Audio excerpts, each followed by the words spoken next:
Hi, thank you for joining me today. I'm Michelle Lode, and I'm here to present to you my research paper on the effects of leadership dysfunction to an organization. Mike Myatt, contributor to Forbes.com, states corporate leadership is becoming an oxymoron. My journey through the organizational leadership program provided significant insight into innovative leadership styles in various types of organizations. I did my research on the dysfunctional leadership that exists and is tolerated in today's business.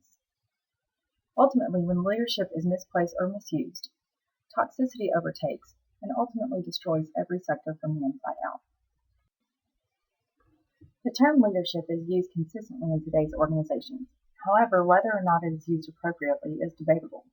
By definition, leadership is a position as a leader of a group or an organization. Most will agree effective leadership is much more than just the title itself. It is not just seniority, it is not just a title, and it is not management. These misunderstood expectations of leadership often result in debilitating operations. Peter Drucker is an Austrian-born American management consultant and professor, self-titled social ecologist, and an author, quotes, "The only definition of a leader is someone who has followers."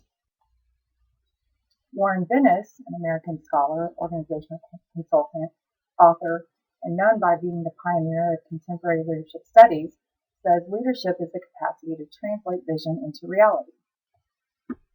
Bill Gates, American businessman, philanthropist, investor, computer programmer, inventor, and simply Microsoft, states, as we look ahead into the next century, leaders will be those who empower others. John Maxwell, American author, speaker, and pastor. Leadership is influence, nothing more, nothing less. In addition to the social influence effect on leadership, another overlooked element is the ability to surrender. Although current culture and society tend to see surrender as an act of weakness, it actually is an incredible sign of empowerment. It influences, it can bring reality to vision, and it can exponentially multiply your followers. Surrender embraces these ideas that the great leaders mentioned previously, and they laid claim to it. Lack of community effort is one of the key elements which results in dysfunctional and sometimes destructive leadership.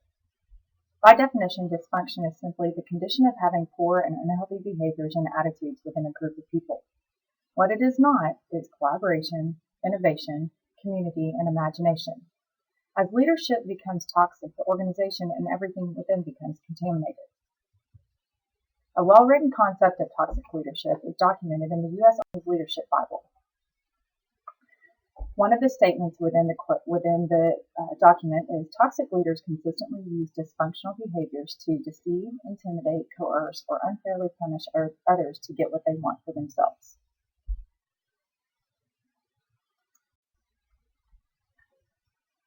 Failure seldom stops you, it renews. What stops you is the fear of failure. Jack Lemmon. The leadership team can get caught in the mindset where failure prevention is of the highest priority above and beyond encouraging achievement. Leadership that fails to encourage success due to fear of failure will likely not see success in its natural form.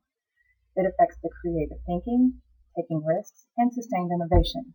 Leadership tolerance of failure will encourage failure as a complement of success, not an opposite. The fast way to succeed is to double your failure rate. Thomas Watson of IBM. To serve or be served. The initial idea of servant leader style, as well as the phrase, was developed by Robert Greenleaf in 1977. Essentially, it is the belief that when motivation, guidance, and inspiration given as a standard in a leader-follower relationship, the followers become empowered, which can then be seen in increased and improved performance. Greenleaf's belief was that with the new business ethic, striving for excellence would result in businesses not only producing better goods and services, but to also have a great social impact as organizations.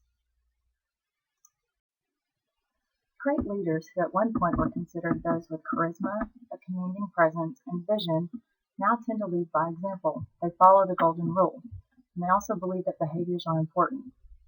There is a connection between high performance and loyalty when leaders choose to build that trust and engagement rather than elitism, arrogance, and abuse of power.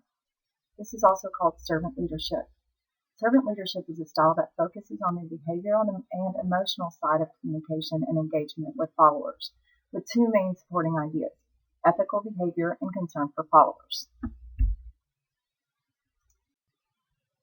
Finally, John Grubbs, author of The Fatal 10, Powerful Trends in Mediocre Organizations, outlines 10 common trends that prevent organizations from obliterating the walls of comfort zone living. Lack of focus on internal marketing efforts, failure to turn over key leadership positions, undervalue for learning and development, undervalue of the human element, innovation is not a deliberate effort, candor is discouraged, focused on management rather than leadership, failure is a bad thing, work is not a fun place, and individual effort is not appreciated.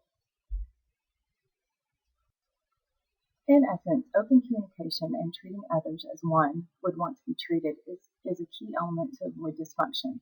When leadership encourages individuals to collaborate and serve to lead by example, then the organization becomes functional and successful.